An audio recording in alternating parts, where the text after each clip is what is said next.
Hello everyone, I P R well. तो आज की इस वीडियो में डिस्कस करेंगे यूके ट्रिपल एस सी की एलटी भर्ती की डॉक्यूमेंट वेरिफिकेशन की प्रोसेस के बारे में। सबसे पहले मैं आपको बता दूं, ये वीडियो आपको एंड तक देखनी है क्योंकि हमने इसमें सारी की सारी बातें स्टेप बाय स्टेप यहाँ पे ऐड की हुई है। यूके ट्रिपल एस सी की document verification comparison to UK PSC और अदर स्टेट के जितने भी आयोग होते हैं सबसे आसान होती है। यूके ट्रिपल एस सी के द्वारा केवल 2 फॉर्मेट में आपकी डिटेल्स को फिल कराया जाता है। उसके बाद आपके जो ओरिजिनल डॉक्यूमेंट होते हैं उनकी फोटोकॉपी अटेस्टेड करके आपको लगानी होती है। ऐसे आपको 2 सेट तैयार करने होते हैं और वहाँ पे ओरिजिनल डॉक्यूमेंट आपको ले जाने होते हैं। उसके बाद आयोग के द्वारा वहां पे आपके डॉक्यूमेंट सबमिट होते हैं और वहां पे आपकी ये डॉक्यूमेंट वेरिफिकेशन कंप्लीट करा ली जाती है। आपके जो ओरिजिनल डॉक्यूमेंट होते हैं उनसे सारी की सारी डिटेल मैच करते हुए आपके ओरिजिनल डॉक्यूमेंट वापस कर दिए जाते हैं और बाकी जितनी भी डिटेल्स हैं उन सभी डिटेल्स को अच्छे से आयोग के जो वहाँ पे मेंबर्स बैठते हैं उनके द्वारा पूरी तरीके से जांच करने के बाद आपके डॉक्यूमेंट वेरिफिकेशन को कंप्लीट कराया जाता है। तो सारी की सारी जानकारी ऑथेंटिक वे में आपको यहाँ पे दें, किस प्रकार से डॉक्यूमेंट वेरिफिकेशन होता है, किस प्रकार से आपको यहाँ पे फॉर्मेट फिल करने होंगे, कौन कौन से डॉक्यूमेंट्स चाहिए और किस प्रकार से आपको अपना डॉक्यूमेंट वेरिफिकेशन कराना है। तो कंप्लीट जानकारी आपको यहाँ पे मिलेंगे। साथ ही ये फॉर्मेट कैसे डाउनलोड करना है उसके बारे में भी आपको जानकारी देंगे।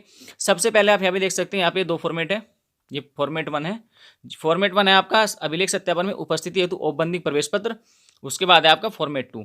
अब सबसे पहले मैं आपको जो कॉमन चीज़ें वो बता दूं, यहाँ पे जो फॉर्मेट 1 है, फॉर्मेट 2, इन्हें आपको भरना है। इन्हें भरने के बाद जो आपने अपने एप्लीकेशन फॉर्म में डिटेल दी थी अपनी एजुकेशन क्वालिफिकेशन के डॉक्यूमेंट के रिगार्डिंग, वे सारे के सारे डॉक्यूमेंट की फोटोकॉपी विद सेल्फ अटेस्टेड आपको इनके साथ लगानी है, दोनों के साथ।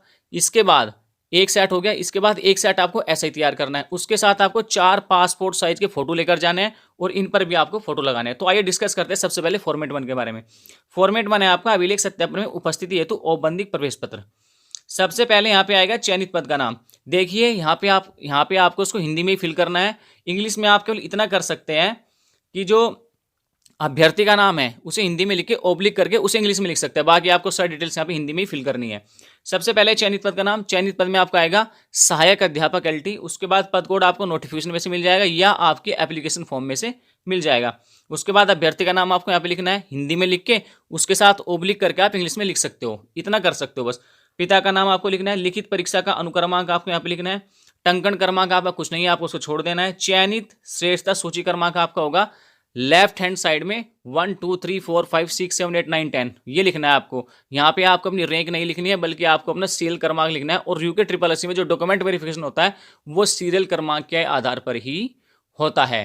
तो जैसे आपका हिंदी में जिन कैंडिडेट का सिलेक्शन हुआ है 1 2 3 4 5 6 7 8 9 10, उसके बाद इंग्लिश में भी 1 2 3 ऐसे करके अपने सीरियल क्रमांक को यहाँ पे आपको भरना है। उसके बाद है अभिलेख सत्यापन की तिथि। देखिए चाहे तो आप इसको आज ही डाउनलोड कर लीजिए और आज इसको फिल कर लीजिए, लेकिन आपको डेट वही डालनी है जिस दिन आपका डॉक्यूमेंट वेरिफिकेशन होगा, क्योंकि सभी कैंडिडेट का जो डॉक्यूमेंट वेरिफिकेशन होगा वो अलग अलग डेट को यहाँ पे पड़ेगा। ठीक है, तो उसी हिसाब से जिस दिन आपका डॉक्यूमेंट वेरिफिकेशन होगा आपको वही डेट यहाँ पे डालनी है। फिल चाहे आप इसको आज ही कर लो। उसके बाद यहाँ पे दिनांक भी आपको वही लिखना है, समय भी आपको देहरादून लिखना है। ठीक है, दिनांक वही लिखना है जिस दिन आपका डॉक्यूमेंट वेरिफिकेशन होगा। उसके बाद अभ्यर्थी के हस्ताक्षर, अभ्यर्थी का नाम, पता और मोबाइल नंबर आपको यहाँ पे वही भरना है जो आपका कंटिन्यू चल रहा है। उसके बाद यहाँ पे आपको फोटो पेस्ट करना है और उसको सेल्फ अटेस्टेड कर देना है। तो ये तो था आपका फर्स्ट फॉर्मेट। अब बात करते हैं यहाँ पे सेकंड फॉर्मेट के बारे में। सेकंड फॉर्मेट में सबसे ऊपर आपकी बेसिक डिटेल यहाँ पे भरनी है उसी प्रकार से। अभ्यर्थी का नाम, पिता का नाम, अनुक्रमांक, चयनित पद का नाम, चयनित पद का कोड, ये आ जाएगी। उसके बाद है पासपोर्ट आकार की फोटो स्वयं प्रमाणित चस्पा करे, तो यहाँ पे आपको पासपोर्ट आकार की फोटो चिपकानी है, सेल्फ अटेस्टेड उसको करना है। अब यहाँ पे आ जाएगी आपकी एजुकेशन क्वालिफिकेशन की डिटेल्स कैसे फिल करनी है। सबसे पहले समझते हैं यहाँ पे 3 कॉलम बने हुए हैं लास्ट में, इधर देख सकते हैं। इसमें आपका जारी होने की तिथि, दूसरा है वैधता तिथि और तीसरे में लिखा हुआ संलग्न हाँ या ना।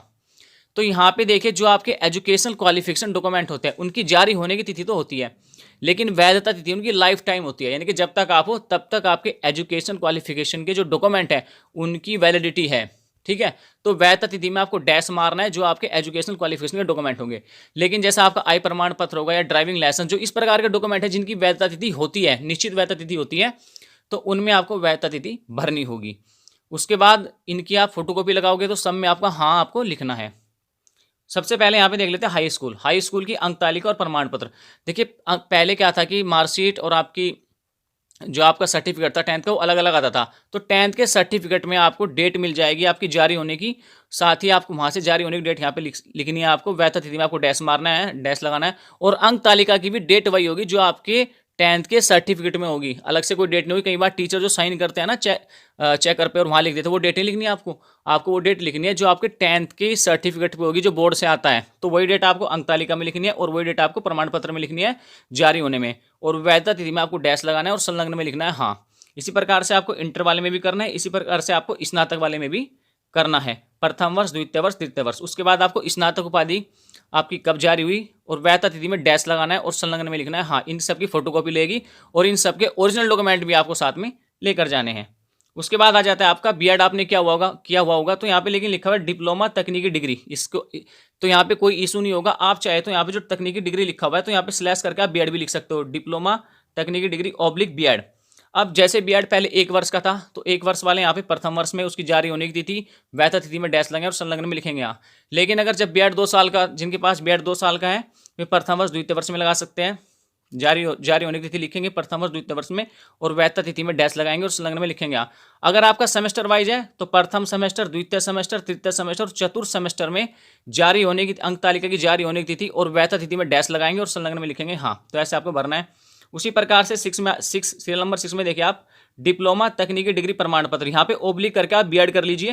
तो यहाँ पे आप लिख सकते हैं, यहाँ पे जो आपकी बीएड की डिग्री मिली होगी यहाँ पे उसकी जारी होने की तिथि वैधता तिथि में आपको डैश लगाना है, संलग्न में लिखना है हाँ। उसी प्रकार से बाकी सारे के सारे डॉक्यूमेंट आप यहाँ तक फिल कर लीजिए। अब लास्ट में आ जाइए आप अन्य में यदि आपके पास कोई एक्सपीरियंस है, क्योंकि अगर आपके पास टीचिंग एक्सपीरियंस है 1 ईयर 2 ईयर 3 ईयर तो यहाँ पे आप वो भर सकते हैं और उसकी जारी होने की तिथि वैधता तिथि में आपको डैश लगाना है और संलग्न में लिखना है हाँ।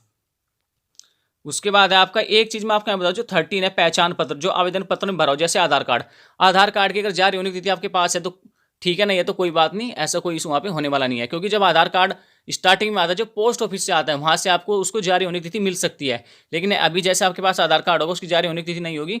लेकिन अगर आपको पता है कि मेरा इस दिन आधार कार्ड आया था बना था तो आप अपने हिसाब से अपने आधार कार्ड की जारी होने की तिथि यहाँ पे लिख सकते हो और वैधता तिथि में आपको लगाना है डैश। तो अन्य हो गया आपका पासपोर्ट आकार की 4 रंगीन फोटो, मैंने पहले बताया आपको लेकर जानी है। यहाँ पे 4 रंगीन फोटो आपको लेकर जानी है, साथ में 2 फोटो इन पे लगेगी। यहाँ पे वैधता तिथि में आप लिख सकते हो जिस दिन आपने फोटो खिंचवाए, जारी होने की तिथि में आप यहाँ पे लिख सकते हो, सॉरी वैधता तिथि में आप डैश लगा सकते हो और संलग्न में आपको लिखना है हाँ। यहाँ पे आप देख सकते हैं नोट में अभ्यर्थी लिख सत्यापन के समय चयनित पद हेतु जारी विज्ञप्ति के अनुरूप निर्धारित शैक्षिक योग्यता, व्यावसायिक व अन्य प्रमाण पत्रों की स्व प्रमाणित 2 प्रतियां अलग अलग पासपोर्ट आकार की फोटो लेकर उपस्थित होंगे। जैसे मैं आपको बता दूं कि ये 2 फॉर्मेट है, इन 2 फॉर्मेट को फिल किया, फिर जितने भी आपके एजुकेशनल क्वालिफिकेशन के डॉक्यूमेंट जो आपने एप्लीकेशन फॉर्म में फिल किए थे उन सब की फोटोकॉपी यहाँ पे लगेगी। सारे के सारे डॉक्यूमेंट आपको लेकर जाने हैं और वे सेल्फ अटेस्टेड होंगे। ये भी फॉर्मेट भी आपका सेल्फ अटेस्टेड होगा, फोटो भी सेल्फ अटेस्टेड होगा और वे सारे के सारी जो डॉक्यूमेंट की फोटोकॉपी वे भी सेल्फ अटेस्टेड होगी और उन पे डेट भी लिखी जाएगी। लेकिन डेट वही लिखी जाएगी जिस दिन आपका डॉक्यूमेंट वेरिफिकेशन होगा, आपको वही डेट यहाँ पे लिखनी है।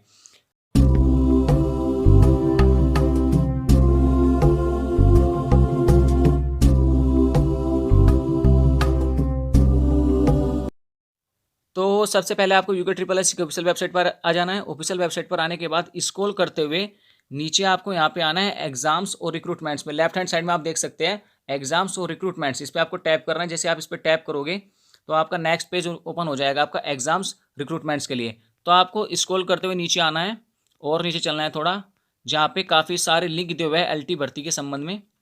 यहाँ पे आप देख सकते हैं सारे के सारे जो लिंक है एलटी भर्ती के संबंध में, और इसके नीचे आप एक छोटा सा देख सकते हैं लिंक, यहाँ पे लिखा अभिलेख सत्यापन हेतु प्रपत्र। यहाँ पे आप देखिए इसके ऊपर लिखा है पदनाम सहायक अध्यापक एलटी के अभिलेख सत्यापन से संबंधित अधिसूचना के संबंध में। इसके जस्ट नीचे आप देखिए अभिलेख सत्यापन हेतु प्रपत्र, यहाँ से इसको टैप करना है और यहाँ से आपको डायरेक्ट इसको डाउनलोड कर लेना है। तो यहाँ पे डाउनलोड कर लेते हैं। डाउनलोड करने के बाद आप डायरेक्ट यहाँ पे आप देख सकते हैं ये आपका फॉर्मेट ओपन हो चुका है।